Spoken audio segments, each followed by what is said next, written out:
আসসালামু আলাইকুম genius people, how are you all? আমি আজকে তোমাদের সাথে আছি মোহাম্মদ শাকিল আলম, রাজশাহী বিশ্ববিদ্যালয় থেকে। তো আজকে আমরা ইংলিশ সাবজেক্ট নিয়ে কিছু কথা বলবো।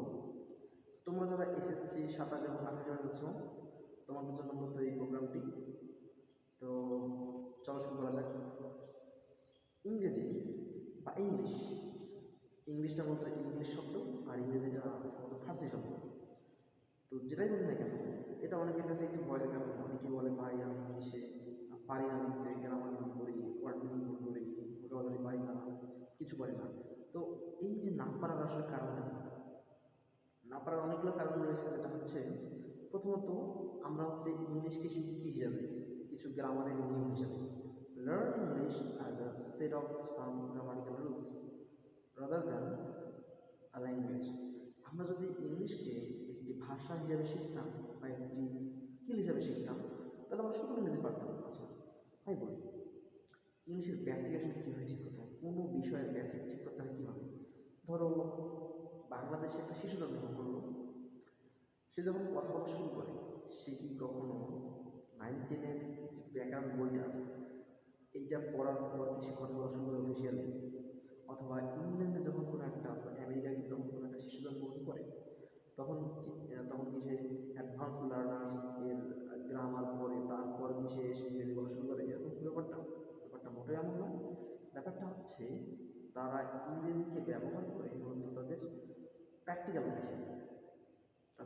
লাইফে, দৈনন্দিন জীবনে ইংরেজিকে ব্যবহার করতে করতে তাদের শব্দগুলো আত্মস্থ হয়ে যায়। যেমন আমরা বাংলা শব্দগুলো শিখছি কীভাবে, বাবা মার মুখে বা যার কাছে শুনেছি এভাবে। কিন্তু যখন আমরা ইংরেজি পড়তে আসি, এই ক্ষেত্রে আমরা কি দেখি? ঠিক একটা উল্টো চিত্র। এরকম আমরা জাস্ট বইয়ের মধ্যে পড়ে থাকি, বই কিছু বুঝতে আসে, এবার বাইরে কখন বের হতে চাই না। কিন্তু আসলে ইংরেজি আমাদের কী বার্তা দেয়, মানে ইংরেজি শেখার জন্য আমাদের কী করা উচিত? সেক্ষেত্রে প্রথমত আমাদের একটা মাইন্ডসেট দরকার, যে আমরা ইংরেজি শিখব। এবং ইংরেজি শেখার ক্ষেত্রে অবশ্যই মেন্টরশিপের দরকার আছে। তোমার নিজে কখনো ইংরেজি শিখতে পারবা না, আর শিখলে সেটা পূর্ণাঙ্গ হবে না। কারণ ইংরেজি একটা হচ্ছে ফরেন ল্যাঙ্গুয়েজ, অবশ্যই এটা আমাদের নেটিভ ল্যাঙ্গুয়েজ নয়। তো যারা এক্সপার্ট, তাদের কাছ থেকে আমাদের কী করতে হবে, কিছু ধারণা বা দিক নির্দেশনা নিতে হবে। তো ইংরেজির বেসিক মতো কোনগুলো? ইংরেজির বেসিক মতো আমরা কী বুঝি? তোমার হচ্ছে টেন্স, বিভিন্ন subject verb, five form verb, এগুলো। তো কী হয়, আমরা যখন টেন্স পড়তে যাই, কী হয় তখন বলো, টেন্সের যে স্ট্রাকচার একদম ঘুরে থাকে, বুঝতে পারি subject plus verb plus object, subject plus verb plus object, subject plus am is are, এইভাবে ইউজ করি আমরা। ইউজ করে সেগুলোকে পরীক্ষার খাতায় দেওয়ার চেষ্টা করি, কিন্তু এটা কখনোই সঠিক নিয়ম হতে পারে না। ইংরেজি কীভাবে শেখা উচিত? ইংরেজি, ধরো, আমাদের দৈনন্দিন জীবনে আমরা যতগুলো কথা ব্যবহার করি, যেমন তুমি বলতেছো আমি স্কুলে যাই, আমি স্কুলে যাই, এটা কিন্তু কন্টিনিউয়াস টেন্স, কখনোই না। মানে কখনোই তুমি অ্যাম ইজ আর বা ওয়াজ আর প্লাস আই ইউজ করতে পারবে না। কারণ কি লিখতে হবে? I go to school regularly. তো এই গো যে ভার্বটা আছে, এই ভার্বটা প্রেজেন্ট টেন্সে বিভিন্ন সময় বিভিন্ন রকম হয়। কখনো এস যুক্ত হবে, মানে ইএস যুক্ত হবে, কখনো আবার আইন যুক্ত হবে, কখনো সামনে আবার হ্যাভ বিন হ্যাজবিন আসবে, কখনো আবার শুধু হ্যাভ আসবে বা ভিতরে আসবে।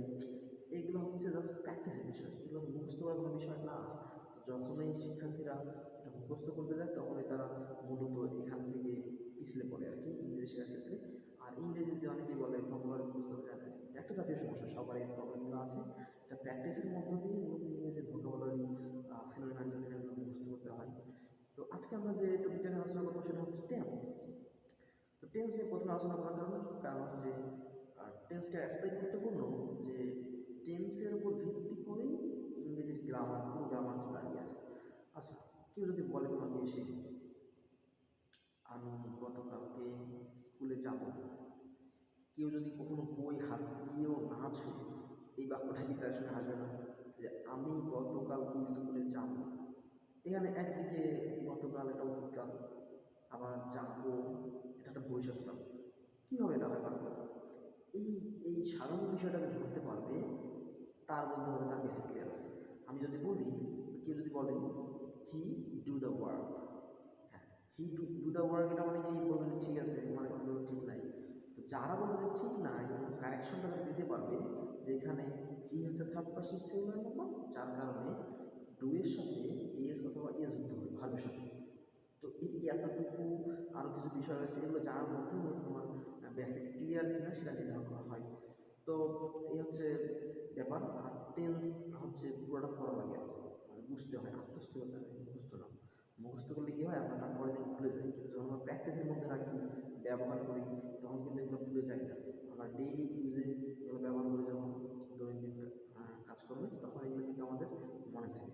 তারপরে কিছু বিষয় আছে, যেমন রাইট ফর্ম ভার্ব, ভার্বের সঠিক জায়গায় ভার্বকে বসানোটা হচ্ছে রাইট ফর্ম ভার্ব।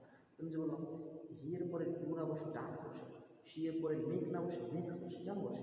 তারপরে আমি বললাম স্টারডে আই গো টু স্কুল, কীভাবে হবে স্টারডে গো টু স্কুল? স্টারডে একটা পাস্ট টেন্স, গো তো এখানে অবশ্যই প্রেজেন্ট দেওয়া দেখা ফার্স্ট টেন্স হবে। এরপরে তোমার সাবজেক্ট ভার্ব এগ্রিমেন্ট রয়েছে। তো এখানে কি হয় যে সাবজেক্ট যদি সিঙ্গুলার হয় ভার্বকে সিঙ্গুলার হতে হয়, আর সাবজেক্ট যদি প্লুরাল হয় সেক্ষেত্রে ভার্বকে প্লুরাল হয়, একদম সিমিলার। তবে এই ক্ষেত্রে একটা বিষয় রয়েছে, সেটা হচ্ছে অনেকেই এখানে ভুল করে, সেটা হচ্ছে আমরা যখন নাউন এর সাথে এস যুক্ত করি তখন সেটা প্লুরাল হয়, এটা আমরা সবাই জানি। যেমন পেন একটা করে, যখন পেন্স করবো তখন অনেকগুলো করবো, কিন্তু এখানে কিন্তু আছে, সেটা হচ্ছে কি ভার্বের সাথে যখন আমরা এস যুক্ত করবো সেটা প্লুরাল হবে না, বরং সেটা উল্টে গিয়ে সিঙ্গুলার হবে। কীরকম? যেমন ডু একটা প্লুরাল ভার্ব, কিন্তু ডাস একটা সিঙ্গুলার ভার্ব। অনেকে অবাক হতে পারে যারা আগে শুনেনি। আমি আগে এই বিষয়টার মুখোমুখি হয়েছে, অনেক স্টুডেন্ট থাকে তারা এই বিষয়টা জানে না, কীভাবে জানবে? কারণ তারা ইংলিশকে জাস্ট মনে করে set of some of some grammatical terms, grammatical rules, তারা ইংলিশকে শিখে অনেক হিসাবে, তারা ল্যাঙ্গুয়েজের গল্প শিখেনি, তো তারা এখানে আটকে দেয়। সেক্ষেত্রে কী হয়, এখন এগুলো শিখতে হলে তোমাদের মনোযোগ দিয়ে ভালোভাবে আত্মস্থ করতে হবে।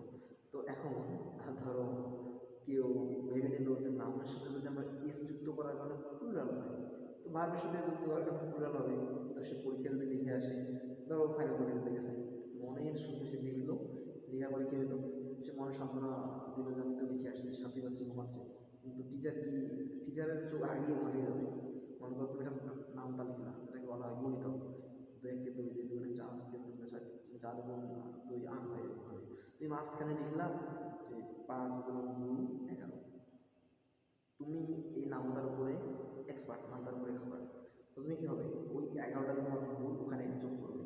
তো টিচাররা যারা খাতা দেখে তারা কিন্তু অনেক বেশি এক্সপার্ট এই বিষয়ে, তো তারা যখন খাতা কাটে তখন তাদের এই বিষয়গুলো সামনে চলে আসে। তো যারা হচ্ছে এই বিষয়গুলো নিয়ে ভালো করে পড়াশোনা করে তারা কিন্তু ইংরেজিতে ভালো করে। তো আমরা এবিএস স্মার্ট একাডেমিকের পক্ষ থেকে তোমাদের সম্পূর্ণ ইংলিশের গাইডলাইন নিয়ে উপস্থিত হবো ইনশাআল্লাহ। সেই পর্যন্ত সবাইকে ধন্যবাদ। আসসালামু আলাইকুম।